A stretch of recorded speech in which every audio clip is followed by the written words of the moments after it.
tisangane tichinzwa shoko renyu. Taurai kuupenyu hwedu muzita raShe Jesu Kristu. Amen. Ndinokumoresai mose muzita raJesu. Amen. Ndichaedza kutaurira pamusoro nyange ndisina nyatsa kujaira.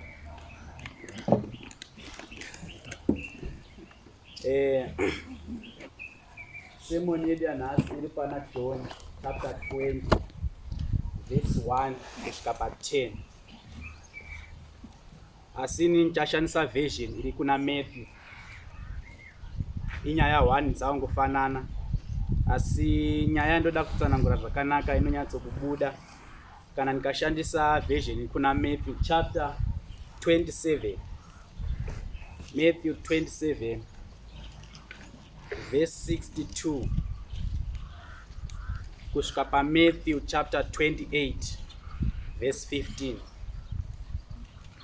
Matthew chapter 27 verse 62 kusvika pana Matthew chapter 28 verse 15. Ndichaaverenga. Now the next day that followed the day of preparation, the chief priests and the Pharisees came together unto Pilate, saying, Say, we remember that deceiver said, while he was yet alive, after 3 days I will rise again. Command therefore that the sepulchre be made sure until the 3rd day, lest his disciples come by night and steal him away, and say unto the people, He is risen from the dead. So the last error from the dead, so the last error shall be worse than the first. Pilate said unto them, Ye have a watch, go your way, make it as sure as you can. So they went and made the sepulchre sure, sealing the stone and setting a watch. In the end of the Sabbath, as it began to dawn toward the first day of the week, came Mary Magdalene and other Mary to see the sepulchre. And behold, there was a great earthquake, for the angel of the Lord descended from heaven and came and rolled back the stone from the door and sat upon it. His countenance was like lightning, and raiment white as snow. And for fear of him, the keepers did shake and became as dead men.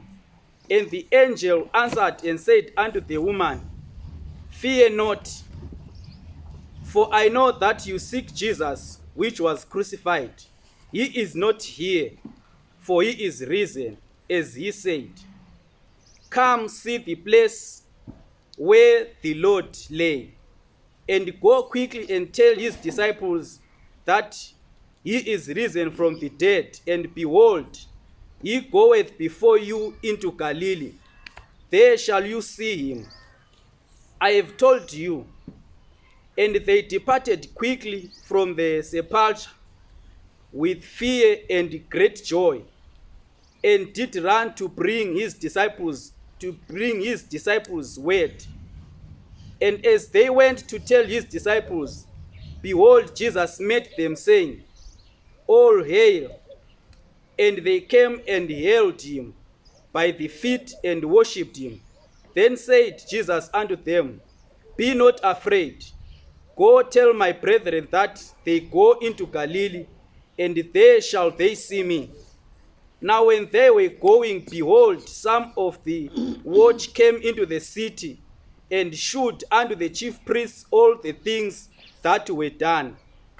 And when they were assembled with the elders, and had taken counsel, they gave large money unto the soldiers, saying, His disciples came by night and stole him away while we slept. And if this came to the governor's ear, we will persuade him and secure you. So they took the money and did as they were taught. And this saying is commonly reported among the Jews until this day. Amen. Amen. Ndiro shoko raMwari. Sondo ranhasi isondo rakatikoshera muupenyu hwedu sema-Kristu, nekuti isondo rekuvambwa kwekutenda kwedu. VaHebheru inoti faith is the substance of things hoped for and the evidence of things not seen, which means faith is a substance. Faith is also an evidence. So kana munhu aine kutenda kwake kunofanira kuva nesubstance, kutenda kwake kunofanira kuva evidence. Paul onyora pana 1 Corinthians chapter 15 woti kana musingatendi kuti vanhu vanomuka kubva kuvakafa, zvinoreva kuti Jesu vo hana kumuka. Kana Jesu asina kumuka, kutenda kwenyu munotenda pasina. Zvichireva kuti kumuka kwaJesu kunopa substance pafaith yemaKristu. MuKristu asingakwanisi kutenda kuti Jesu wamuka, kutenda kwake hakuna substance, kutenda kwake hakuna zvakunokwanisa kuita. Asi kutenda kunoshanda, kutenda kunokwanisa kushandura zvinhu, kutenda kwemunhu anonzwisisa nekutendeseka kuti zviro kwazvo Jesu wakamuka kubva kuvakafa. So sondo ranhasi rinoda kuti tidzidze the foundation of our faith. Resurrection of Jesus Christ is foundation where faith puts its legs. Kutenda kwakamira pakumuka kwa Kristu Jesu. Kana tikasatenda kuti Jesu wakamuka, unenge une kutenda asi kusina kumira pakumuka kwa Kristu Jesu. Kutenda kunopiwa value ne substance at which your faith is attached to. That's why mchiona kuti vamwe vanoti kana vakaenda kumachurches kwavo vanopiwa matombo, anditi matombo is a substance where you attach your faith. Vamwe vanopiwa holy water, that's a substance where you attach your what? Your faith. Vamwe vanopiwa anointing oil, vamwe vanopiwa stickers, that's a substance where you attach your what? Your faith. So your faith is valued considering a substance at which your faith is attached. So as Christians, we see that the resurrection of Jesus Christ, it becomes the foundation and your substance of faith. Pataverenga inyaya yakaitika kuti neFriday takanga tiri pano tichidzidziswa pamusoro paJesu achinoroverwa, aroverwa Saturday yanga ari muhwiro.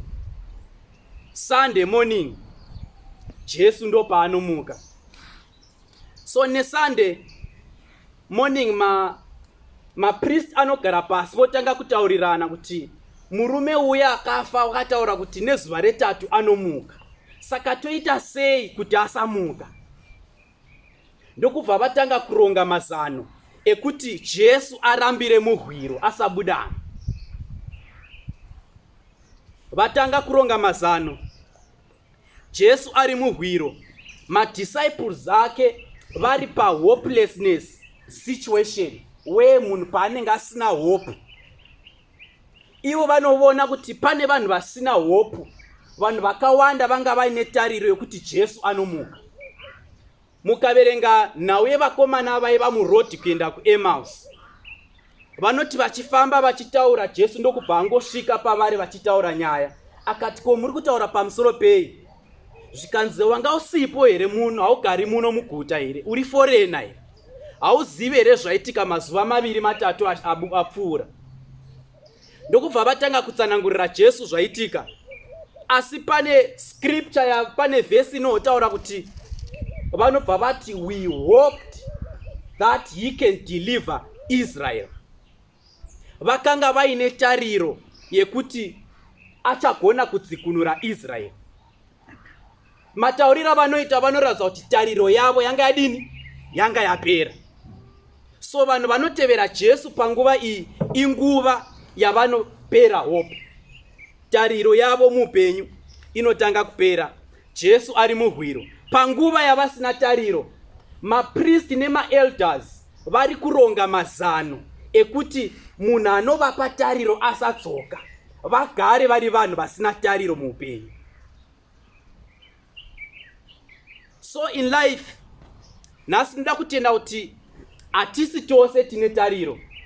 Tine vamwe vanhu muno vari murodhi kuenda kuEmmaus, vanorarama zvavo but tariro yakapera. Vanorarama zvavo but kana vakafunga future havavoni vari vanhu vanorarama zvakanaka. Munhu akafunga future anongovona madisadvantages nezvinhu zvisinganakidzi. Ndichavavo munhu here, ndichadzidzavo here, ndichachemberavo here, ndichaita zvakadai here. Munhu anopera tariro nekuda kwemacircumstances eupenyu. Panguva yatinenge tiri panguva yakadaro, the devil creates more strategies to make sure that you remain a slave and you won't have hope in life. So nhasi ndoti nditaure neumwe munhu ari pasituation where hope yako is tried. Panguva yavasina hope, pane chinhu chinondikomborera kuti Mary Magdalene neumwe Mary wavaiva naye vakafunga kuti timboenda kuhwiro. Vari murodhi kuenda kuhwiro, vanotanga kufunga kuti kune dambudziko. Pataverenga mastrategies akabudiswa ndeyekuti machief priests vakanokumbira kuna Pilate tipewo simba rekuti tinovhara kuhwiro pasava neanobuda kana kuti Jesu asabiwa mukati. So vakaita strategy yokuisa masoja pahwiro, vakaisa strategy yokunoisa zidombo rinorema pahwiro, vakaita strategy yokunoisa a seal ya Pilate. So now we are having 3 problems dziri kufesewa nevadzimai vari kuda kuenda kuhwiro. Vanoziva kuti pahwiro pane dombo ratisingakwanisi kumuvha. Pahwiro pane seal ya Pilate, ukatambirapo wafa. Pahwiro pane masoja akarinda. This is the problem, this is the situation yavari kusangana nayo. Asi Mary Magdalene anoenda zvakadaro. So mulife tinodhila nezvinhu zvitatu kazhinji. We have the powers anoda kushandurwa mupenyu hwevanhu. Pane masimba anodini, anotonga, akaisa a seal yekuti kunyangwe apa pane basa rako raunoda, you cannot enter because pane seal yepower inoratidza kuti iwe hautenderwi muno nyangwe uchifanira kunge uripo. So you find there are people vari kushanda kumabasa izvezvo asiri avo, nekuti kumabasa avo chaiko kune masil akavhara kuti hausi kupindako iwe. There are people vari kurarama a life isiri life yavo because pa life yavo yavanofanira kuaccessa there are seals dzakaitwa nemapowers yekuti you cannot access. So one thing we need, tinoda a change of power in our lives. A change of power inocontrola life yangu. Change of power inocontrola life yako. The second thing, we have people vatinofanira kukonfronta. Apasi pese paunokoneswa kurarama zvakanaka nemasimba bedzi, pamwe unodokoneswa nevanhu kurarama zvakanaka. Tiri pano vamwe vedu tidokonesana kurarama zvakanaka. So in life there are people whom we need to what? to confront kuti zvinhu zvitifambire zvakanaka. Then there are some stones. Stones, moziva stone mubhaibheri inorepresenta durability, something chisingavori, chiripo nokusingaperi. Kana tichiti Jesu idombo, tiri kureva kuti kudini? Ndechekuti hapana musi wauchamuwana asiko. He is ever there. So this stone represents durability. Kuti when they are rolling this stone, they are rolling a durable situation in your life. That's why you find that there are some situations dzatakadogamuchira kuti ndo zvandakutorarama nazvo. Nyangwe ndikaedza kudini, izvo hazvidini, hazvibvi, zvatova zvangu. Situations anorolewa mulife yedu, and situations akadogadzirirwa kuti haatombobvi ipapo. Zvakadaro Mwari, vana Mary vanoti vachinosvika kuhwiro vanowana dombo iro radini rabviswa. Vachisvika kuhwiro vanowana seal yabviswa, masoja vakarara. Zvoreva kuti Mwari pavanomutsa Jesu nesimba ravo, pane nyaya dzavanotanga kudini kugadzirisa, nyaya dzanga dzisina kumira zvakanaka. Dzinotanga kumira in order Jesu paanomuka. So resurrection ya Jesu inomuka nehope mulife yevanhu. Tikatarisa nhau yehope, kana munhu achikuvimbisa something, you have to look zvinhu zviviri zvandati nditaure nezvazvo. Chinhu chekutanga, tarisa kuti munhu akuvimbisa something, is he willing kuita chinhu chacho? Munhu akuvimbisa kuita something, is he able kuita chinhu chacho? Because tine vanhu vakawanda vanotibatsira kana kuti vanotishuvira kuti tiite zvimwe zvinhu. Munhu anokwanisa kukushuvirai dhikoni kuti mufambe nemota, anditi asi asingakwanisi kukutengerai mota yacho. Umwe anokwanisa kusakushuvirai kufamba nemota asi achikwanisa kudini kukutengerai mota yacho. So there is an issue of willingness and ability to provide for a promise.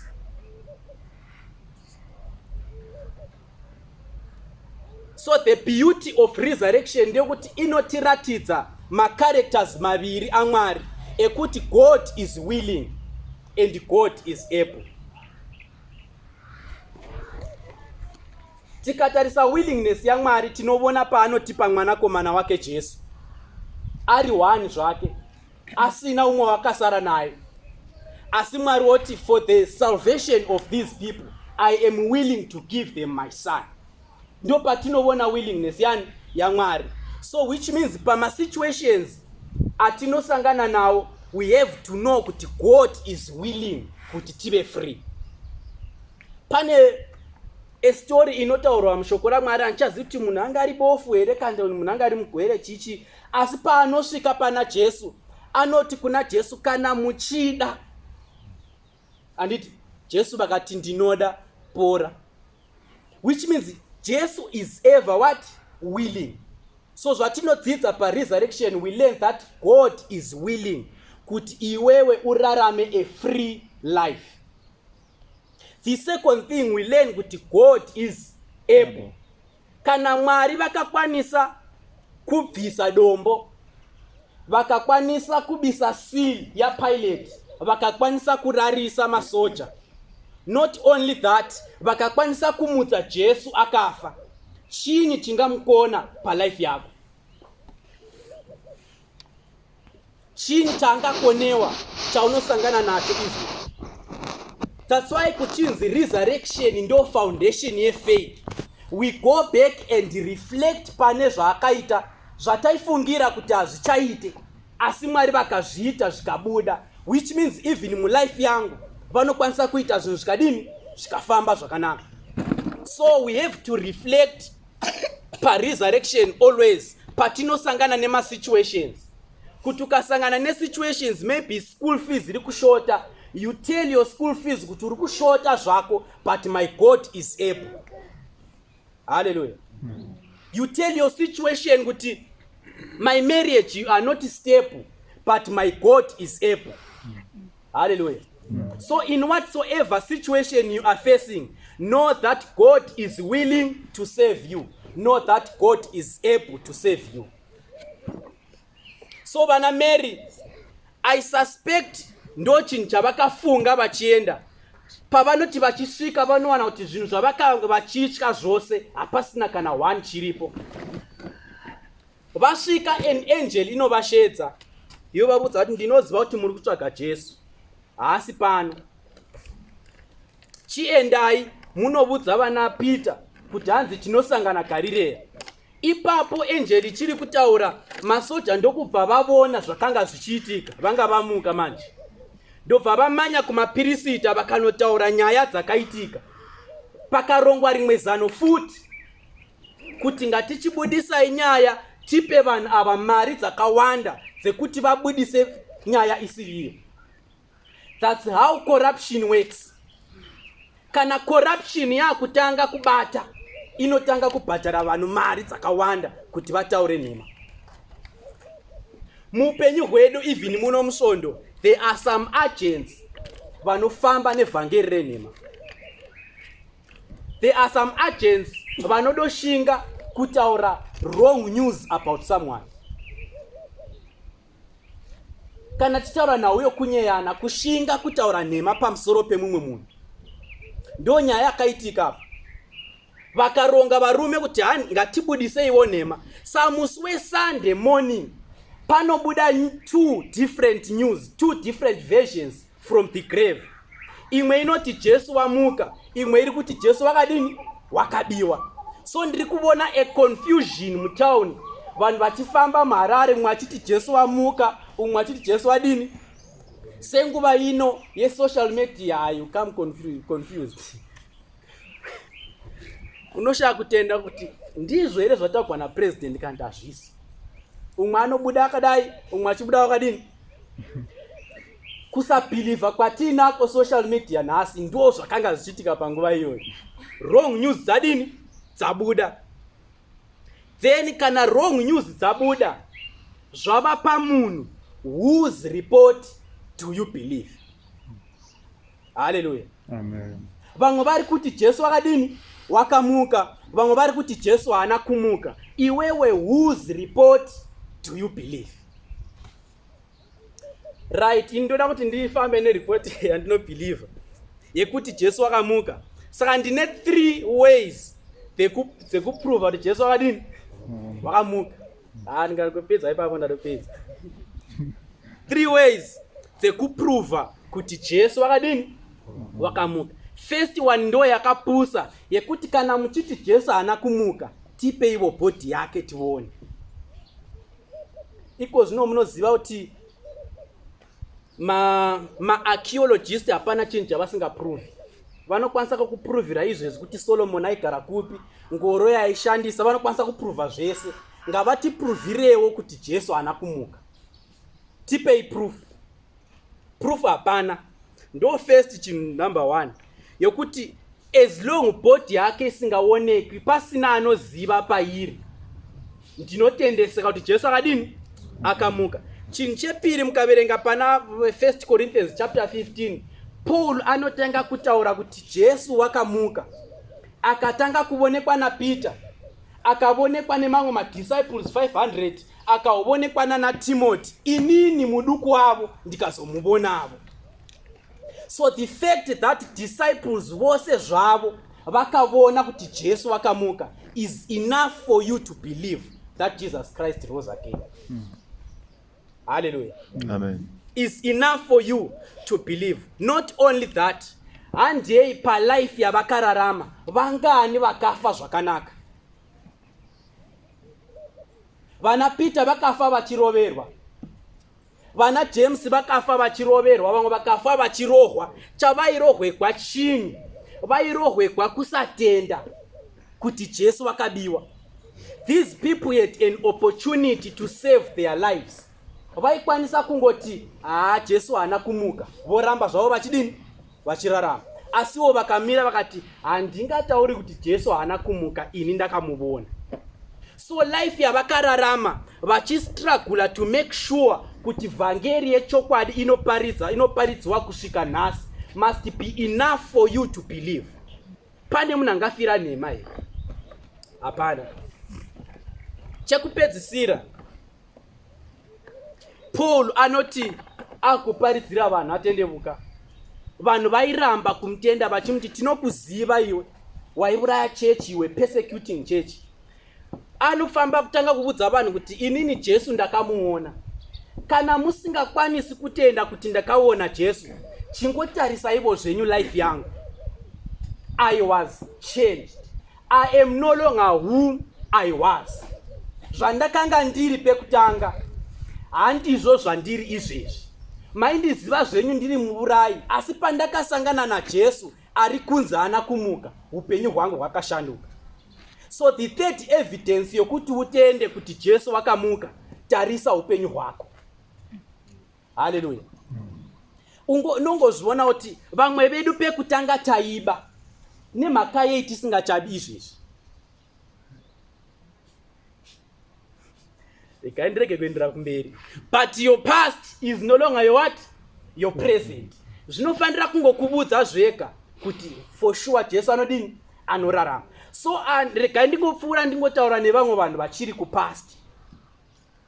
Kuti kana uchiri kurarama ka life kekupast, imbotarisawo vakabva kupast vakaenda kupresent.